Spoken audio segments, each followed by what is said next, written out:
Shalom Bapak Ibu Saudara yang dikasihi Tuhan.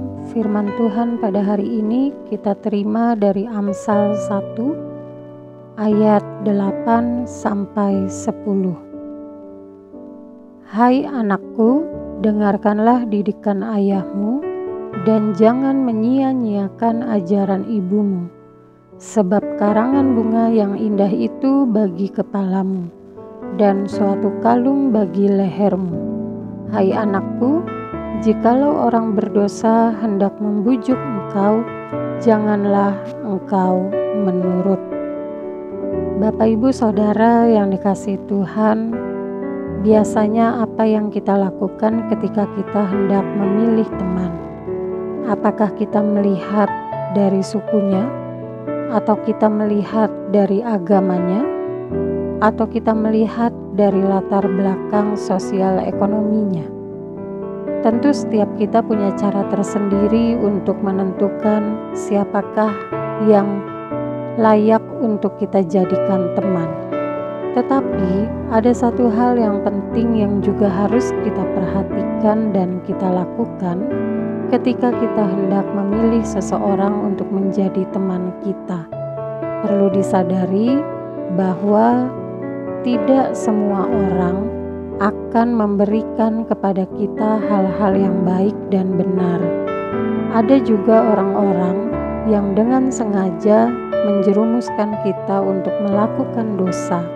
Oleh sebab itulah, dalam memilih teman, maka kita harus berhati-hati dan juga harus meminta hikmat serta pendapat dari orang-orang di sekitar kita. Dalam bacaan kita pada hari ini, kita diingatkan bahwa ketika kita hendak memilih teman, ketika kita hendak menjadikan seseorang sebagai orang yang kita keluh kesahkan sebagai seorang sahabat, maka hal yang harus dilakukan adalah kita mendengar didikan dan juga mendengar nasihat dari orang tua kita.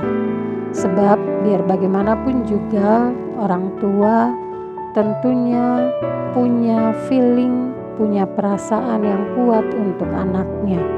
Tentunya juga orang tua tidak akan menjerumuskan anaknya untuk melakukan hal-hal yang tidak baik. Oleh sebab itu dalam Amsal 1 ayat 8 sampai 10, di sini kita diajak untuk mendengarkan didikan ayah dan juga mendengarkan nasihat ibu, sehingga ketika ada orang yang mengajak kita untuk berbuat dosa, janganlah kita menurutinya. Bapak Ibu Saudara yang dikasihi Tuhan, perlu kita sadari juga bahwa ketika kita memilih teman untuk hidup kita, marilah kita meminta kepekaan dan hikmat dari Tuhan, supaya kita dapat membedakan manakah teman yang sejati dan manakah teman yang bukan sejati.